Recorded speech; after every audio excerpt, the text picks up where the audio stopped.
Hey there, and welcome to episode 6 of the Cutting Room Floor. This is where I take something that was maybe mentioned in a recent message here at Sunny Slope Church, and I try to expand on it because not everything, we don't get to everything in a text in a Sunday morning message. And so there's always stuff that gets left out or stuff that we have to skip past, even if it's important and interesting. Yesterday, we looked at a story in the book of Joshua, in Joshua chapter 8. This is a story in which the people of Israel launch an ambush against the city of Ai. And they are successful. They actually defeat this city and they're able to capture it and destroy it. What we left out was actually some pretty grisly details. There's a part at the end of the story, and I'm going to actually just pull it up so that you can see what I'm referring to here. There's a part in this story here in Joshua chapter 8, and I'll highlight it here. It's where Joshua burns down the city and makes it a heap of ruins. And that's hard enough for us. But then there's this part about Joshua raising the king of Ai and hanging him on a tree until evening, and then taking the king down and throwing him at the entrance of the gate and raising a heap of stones over him. And I did not say actually anything about that in the message. And that's not because I was, well, it's not because I think the sermon is like, PG-13 and we had to leave that part out. It's a detail that's important and it's relevant.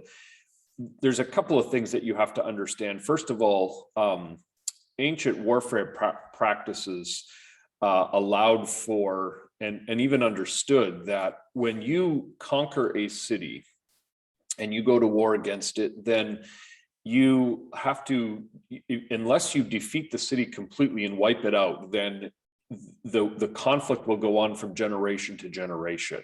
And so it was customary to completely, if you defeat a city, you have to wipe it off the face of the earth. As violent as that sounds, it actually prevents the loss of life in the long run. It prevents a city from coming back to power and then going to war again and perpetuating the wars from generation to generation. And so it was common practice to simply destroy a complete city from top to bottom. Now, that doesn't help us much with this part about the king being hung up on a tree. And we're thinking, wow, what do you do with that? Why was that necessary? Well, part of it is it served as a warning. It served as a way of letting other people know that this is what happens when you come up against our people. And so as violent and bloody and gory as this is, it served as a cautionary warning against other nations. Now, understand that the Israelites were not the only ones that did this. This was, again, part of ancient warfare practices. What is interesting here is that there are rules that govern how this was to be done. You could not just put up your enemy and hang them up on a tree and leave them there indefinitely, which other nations may have done that. The Israelites were allowed only to keep the person on the tree until the sunset of that day. In fact, that was specifically commanded in Israel's law. I'm going to bring up another passage here. This is from the book of Deuteronomy. It's Deuteronomy chapter 21. And in Deuteronomy 21, verse 22, we read this here. If a man has committed a crime punishable by death, you are to hang him on a tree, and his body shall not remain all night, but you shall bury him in the same day, for a hanged man is cursed by God. So there's a couple of things to note here. First of all, the understanding was that a dead body or a corpse was able to actually spread uncleanness to the land. It could morally, it had the power to morally contaminate the people. It could corrupt them. And so something had to be done to remove the dead body before sunset. And you did that as a way to ensure that the uncleanness didn't spread to the people. The ceremonial ritual impurity would not spread to the people. And so you hang the person up and then you would take him down, because the understanding was that when a person was put up on a tree, two things were being said. one of them was that they were being rejected by the earth. They were hung up. And so it's like the earth didn't want that person any longer. They'd been, in this case, a conquered king. They'd been defeated. They were no longer wanted by the earth, but it's like also heaven wouldn't take them because they're being kind of suspended between heaven and earth. And so the curse or the judgment of God rests upon that person. And so they're kind of suspended there between heaven and earth, as though the earth doesn't want them and heaven won't accept them. That's kind of the message.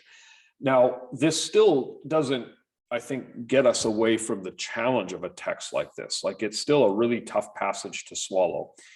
And I think it can only be fully understood in the full context of Scripture, because in the full story of the Bible, ultimately, who is it that is hung up on a tree? Well, Paul talks about this in Galatians. He applies that Deuteronomy passage, which was carried out against this foreign king of Ai. He applies that, of course, to Jesus. Jesus is ultimately the one who is hung up on a tree. He is suspended between heaven and earth. He's rejected by people and he's forsaken by God. And so Jesus there is cursed. He's hung up on a tree. He absorbs that curse, that judgment. He is the true king who is scorned by his people and who is rejected and is forsaken and is cursed, so that others might be brought in, so that other people, including you and me, might look to him and actually find our salvation.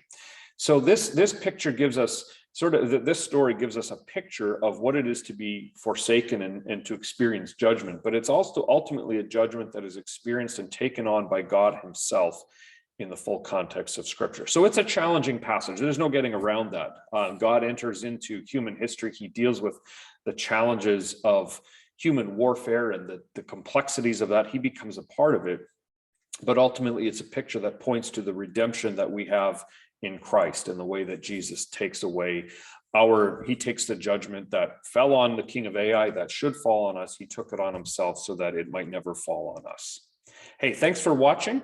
Make sure to subscribe to our YouTube channel. I'll put a link up to yesterday's message in case you want to go back and watch that again, and join me again next time. Thanks for watching.